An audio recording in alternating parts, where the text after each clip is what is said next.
Hi అందరికీ.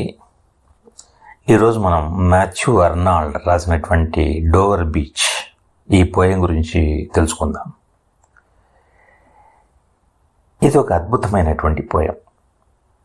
ఈ పోయంలో సముద్రం యొక్క బ్యూటీ, మానవ జీవితంలో సాడ్నెస్ మరియు విశ్వాసం కోల్పోవడం గురించి డీప్ థాట్స్ ఉన్నాయి. సింపుల్గా ఈ పోయం మన జీవితంలో లవ్ మరియు ట్రూత్ ఎందుకు ముఖ్యమో చెబుతుంది. First line, the sea is calm tonight. అంటే సముద్రం ఈ రాత్రి చాలా నిశ్చలంగా, పీస్ఫుల్గా ఉంది. కవి ఒక సెరేన్ అట్మాస్ఫియర్ క్రియేట్ చేశాడు, మనల్ని ఆ సీన్లోకి లాగుతాడు.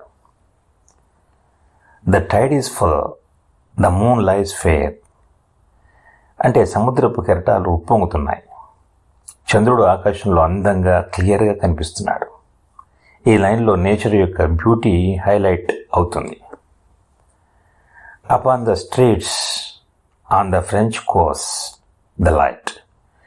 స్ట్రీట్స్ అంటే డోవర్ మరియు ఫ్రాన్స్ మధ్య ఉన్నటువంటి సన్నని సముద్ర భాగం అన్నమాట. అది ఆ సముద్ర భాగం మీద చంద్రకాంతి పడుతోంది. ఫ్రెంచ్ తీరంలో ఒక లైట్ మెరుస్తోంది. Gleams and is gone, the cliffs of England stand. అంటే ఆ లైట్ మెరిసి త్వరలో డిసపియర్ అవుతుంది. ఇంగ్లాండ్ సముద్ర తీరంలో ఉన్న క్లిఫ్స్ అంటే శిఖరాలు స్థిరంగా నిలబడిపోయి ఉన్నాయి. ఈ కాంట్రాస్ట్ నేచర్లో టెంపరీనెస్ మరియు పర్మనెన్స్లు రెండు కూడా చూపిస్తుంది. Glimmering and vast out in the tranquil bay. Cliffs మెరుస్తూ భారీగా పీస్ఫుల్ బే అంటే అఖాతంలో నిలబడి ఉన్నాయి. ఈ లైన్ సముద్రం యొక్క వాస్ట్నెస్ మరియు ట్రాంక్విలిటీ అంటే గాఢమైన నిశ్శబ్దాన్ని ఎంఫసైజ్ చేస్తుంది. Come to the window, sweet is the night air. కవి తన లవ్డ్ వన్ అంటే తను ప్రేమించినటువంటి వ్యక్తిని కిటికీ దగ్గరికి రమ్మని పిలుస్తున్నాడు. ఎందుకంటే రాత్రి గాలి చాలా స్వీట్గా, రిఫ్రెషింగ్గా ఉందని చెప్తున్నాడు. ఇది రొమాంటిక్ మూమెంట్ని క్రియేట్ చేస్తుంది. Next line, only from the long line of spray. కానీ సముద్రం యొక్క స్ప్రే అంటే తెల్లటి నీటి బుడగలు ఒక లాంగ్ లైన్లో కనిపిస్తోంది. పోయంలో మూడ్ ఇక్కడ కొంచెం సీరియస్గా మారుతుంది. Where the sea meets the moon blanched land. అంటే సముద్రం చంద్రుని కాంతిలో తెల్లగా మారిన భూమిని తాకుతోంది. ఈ ఇమేజరీ చాలా పోయిటిక్గా, విజువల్గా ఉంటుంది. Listen you hear the grating roar. అంటే ఇతను పోయిట్ ఏమంటున్నాడు, వినమంటున్నాడు. ఏం వినాలి? సముద్రం రాళ్లను లాగి విసిరేసే గ్రీటింగ్ రోర్ అంటే కఠినమైన శబ్దం వినిపిస్తోంది. Of pebbles which the waves draw back and fling. Waves ఏం చేస్తున్నాయి? రాళ్లను వెనక్కి లాగి మళ్ళీ తీరం మీదకి విసిరేస్తున్నాయి. ఈ రిపిటేటివ్ యాక్షన్ ఒక రిథమ్ దాన్ని క్రియేట్ చేస్తోంది. As they return up the high strand begin and cease and then again begin. అంటే వేవ్స్ మళ్ళీ షోర్ అంటే హై స్ట్రాండ్ అనమాట, దాని మీదకి వచ్చి రాళ్లను విసురుతున్నాయి. ఈ సైకిల్ కంటిన్యూస్గా కనిపిస్తుంది. ఈ శబ్దం మొదలై ఆగుతుంది, ఆగి మళ్ళీ మొదలవుతుంది. ఇది లైఫ్లోని ఎండ్లెస్ సైకిల్స్ని సూచిస్తుంది. Next line, with tremulous cadence slow and bring the eternal note of sadness in. ఈ శబ్దం ఒక ట్రెంబ్లింగ్ స్లో రిథంలో ఉంటుంది. ఇది ఎమోషనల్ డెప్త్ని జోడిస్తుంది. ఈ శబ్దం ఒక ఎటర్నల్ సాడ్నెస్ మరియు పర్మనెంట్ దుఃఖాన్ని కూడా తీసుకొస్తుంది. నేచర్ యొక్క బ్యూటీలో ఒక మెలాంకలీ ఉందని పోయిట్ చెప్తున్నాడు. ఇక రెండవ భాగం, next line, Sophocles long ago heard it on the Aegean and it brought. ఇక సోఫోక్లిస్ అనేవాడు పురాతన గ్రీకు కవి అన్నమాట. అతన్ని పోయిట్ గుర్తు చేస్తున్నాడు. ఈ హిస్టారికల్ రెఫరెన్స్ పోయంకు డెప్త్ను జోడిస్తుంది. సోఫోక్లిస్ ఏజియన్ సముద్రం దగ్గర ఇలాంటి శబ్దం విన్నాడు. ఈ సౌండ్ అతనికి ఒక థాట్ని అంటే ఆలోచనని తీసుకొచ్చింది. Into his mind the turbid ebb and flow of human misery we. ఈ శబ్దం సోఫోక్లిస్ మనసులో హ్యూమన్ మిజరీ అంటే మానవ దుఃఖాన్ని, దాని యొక్క ఎబ్ అండ్ ఫ్లో అంటే ఆటుపోట్లు గుర్తు చేసింది. టర్బిడ్ అంటే డర్టీ అని అర్థం. ఈ మిజరీ మానవ జీవితంలోని స్ట్రగుల్స్ను సూచిస్తుంది. పోయిట్ ఇక్కడ మనల్ని కూడా ఇంక్లూడ్ చేస్తున్నాడు. Next line, find also in the sound a thought, hearing it by this distant northern sea. మనం కూడా ఈ సముద్ర శబ్దంలో ఒక ఆలోచనని చూస్తాం. డోవర్ సముద్రం. ఈ డిస్టెంట్ నార్థన్ సీ దగ్గర విన్నప్పుడు అదే థాట్ మనకు వస్తుంది. నేచర్ మరియు హ్యూమన్ ఎమోషన్స్ మధ్య కనెక్షన్ ఇక్కడ క్లియర్ అవుతుంది. ఇక మూడవ భాగం.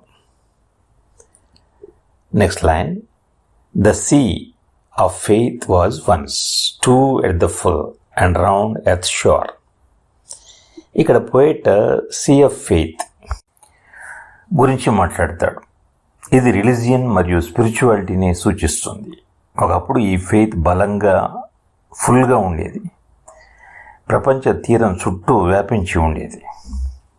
తర్వాత నెక్స్ట్ లైన్, లే like the folds of a bright girdle furled, but now I only heard, here is melancholy, long withdrawing roar. ఈ ఫెయిత్ ఒక బ్రైట్ గర్డిల్ అంటే మెరిసే కట్టులాగా ప్రపంచాన్ని చుట్టి ఉండేది. ఈ ఇమేజరీ చాలా వివిడ్గా ఉంటుంది. కానీ ఇప్పుడు కవి అంటే పోయిట్ ఒక చేంజ్ గురించి చెప్తున్నాడు. ఫెయిత్ ఇప్పుడు ఉండదు. ఫెయిత్ యొక్క మెలాంకలీ, లాంగ్ విత్డ్రాయింగ్ రోర్ మాత్రమే వినిపిస్తుంది. Next line, retreating to the breath of the night wind down the vast edges drear and naked shingles of the world. ఆ ఫెయిత్ రిట్రీట్ అవుతుంది. ఈ లైన్స్లో ఒక నైట్ విండ్ లాగా వెనక్కి వెళ్తోంది. నైట్ విండ్ ఆ ఫెయిత్ని డ్రేయర్ అంటే శూన్యంగా, డ్రేయర్ అంటే శూన్యమైన అని అర్థం, శూన్యమైనటువంటి ఎడ్జెస్ వైపు తీసుకెళ్తుంది. ప్రపంచం ఇప్పుడు నేకెడ్ షింగిల్స్ అంటే బోసిపోయిన రాళ్ళు, షింగిల్స్ అంటే అలాగా ఖాళీగా హోప్లెస్గా కనిపిస్తోంది. ఇక చివరి భాగం. Next line, how love let us be true to one another for the world which seems. ఈ లైన్లో కవితన లౌడ్ వన్తో ఎమోషనల్గా ఇలా అంటున్నాడు, మనం ఒకరినొకరు ట్రూగా ఉందాం అని చెప్తాడు. ఎందుకంటే ప్రపంచం బయట నుండి ఒక ఇల్యూషన్ లాగా కనిపిస్తుంది. To lie before us like a land of dreams, so various, so beautiful, so new hath really neither joy nor love nor light.